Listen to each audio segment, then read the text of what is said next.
حضرت مولا علی علیہ السلام۔ مولا علی علیہ السلام کوفے کے یتیم بچوں سے فرماتے ہیں، اگر تمہیں کوئی یتیم ہونے کا طعنہ دے تو اسے کہنا کہ میں یتیم نہیں، میرے باپ کا نام علی ابن ابی طالب ہے۔ سبحان اللہ۔ شب ضربت مولا علی علیہ السلام 19 رمضان المبارک۔ جب مولا علی علیہ السلام کو ضرب لگی، مولا علی علیہ السلام کے لیے طبیب کو بلایا گیا۔ طبیب نے زخم دیکھنے کے بعد کہا کہ جتنا ہو سکے امام علی علیہ السلام کو دودھ پلایا جائے۔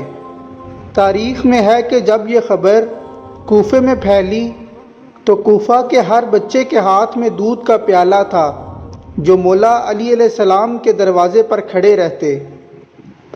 بچے مولا علی علیہ السلام سے کہنے لگے، بابا، طبیب نے کہا ہے کہ آپ کو دودھ سے افاقہ ہوگا، ہم کوفے کے غریب یتیم آپ کے لیے دودھ لے کر آئے ہیں۔